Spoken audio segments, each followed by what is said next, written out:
Hi YouTube, and in this video I'm having a little look at Android on the iPod Touch 1G, how far it's got, just show you it really.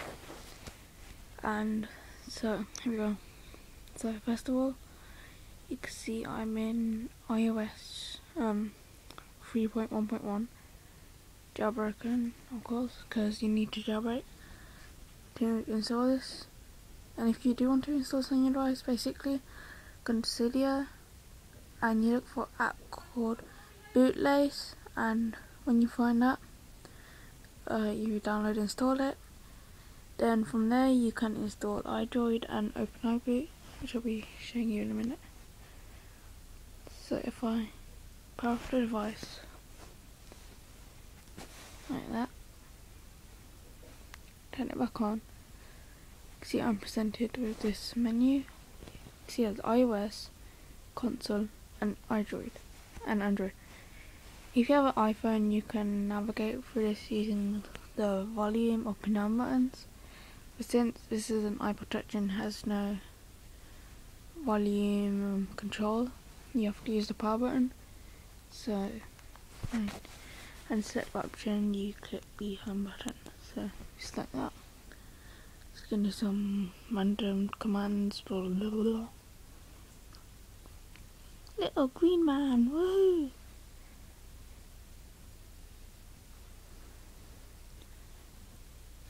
And the main reason I'm doing this video now is because I got a new Wi-Fi router, so I managed to get Wi-Fi to work, especially as well since they updated it with much more iPod Touch support for 1G first generation. So Wi-Fi is not buggy anymore and it's a bit faster, which is quite good. So see, it's booting into Android.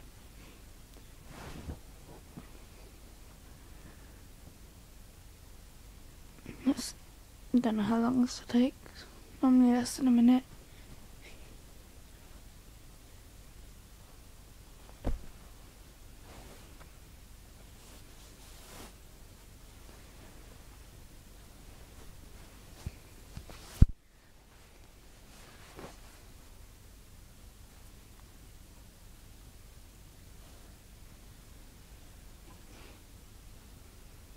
It's nearly done.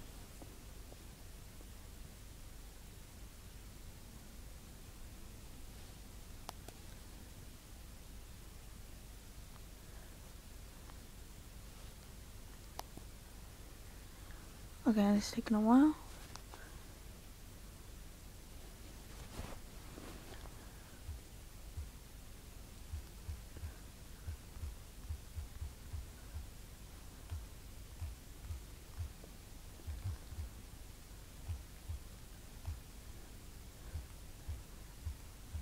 It's taken a while.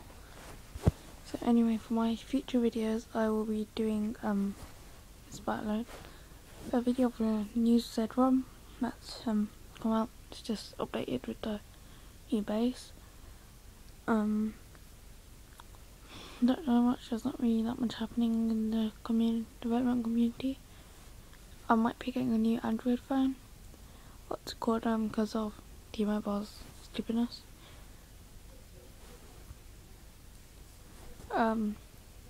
So anyway, let's just get into this.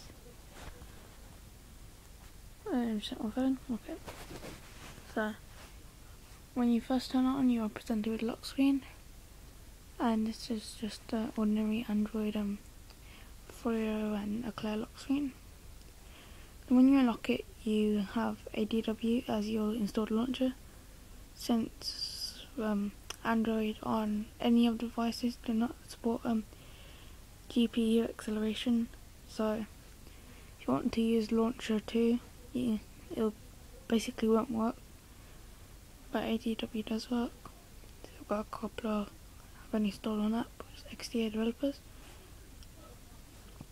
So let me just show you the usual stuff that you show.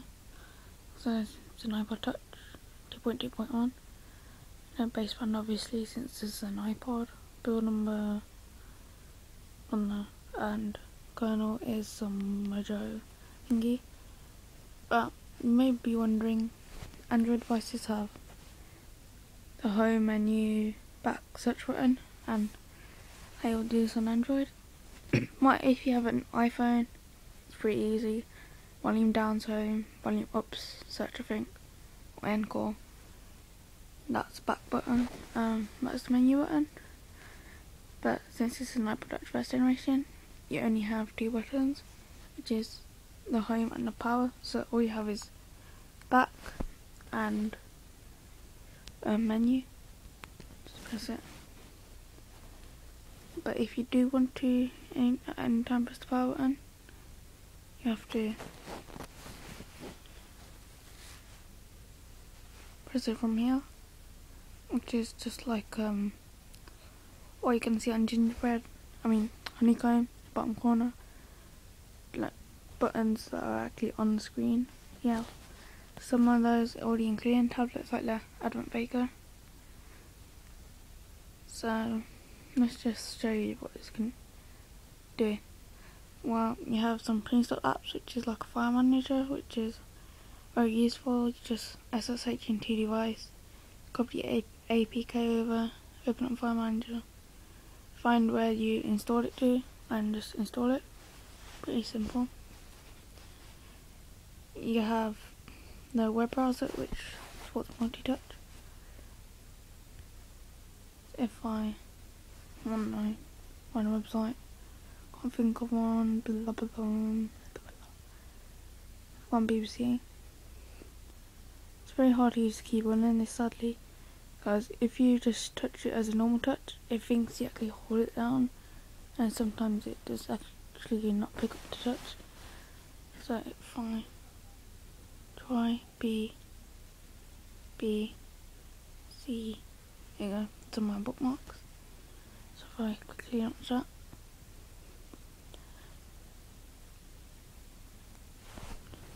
I try zooming. Okay, that's a bug.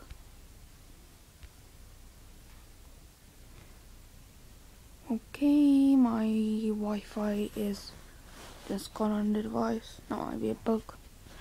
Don't know really. As you can see, it's not a fully working port. XUIS, and it actually makes you lose battery very quickly.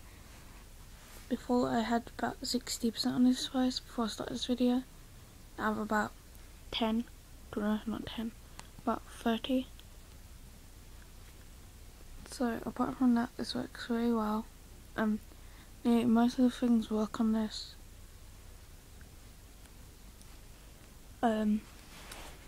So this will be ported to other devices. So far it only works with the iPhone 3G, 2G and iPod Touch 1G. Next device to get it probably will be either the iPhone 4 or the iPad, then the iPod Touch 2G, don't know why, but the iPhone 4 at the moment is getting quite far. And with this, with a 1 GHz processor, will be just as fast as like my HTC Desire. Woohoo, it's a flip-flop. Yep, so that's just a quick look. Just power it off.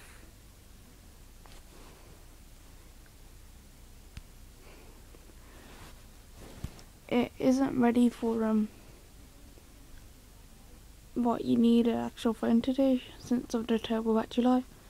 Calling and texting does work though, but it's fun to just mess around with. And if you haven't got an Android device or just thinking about getting one, you should try this out first before buying one. So thanks for watching, and bye.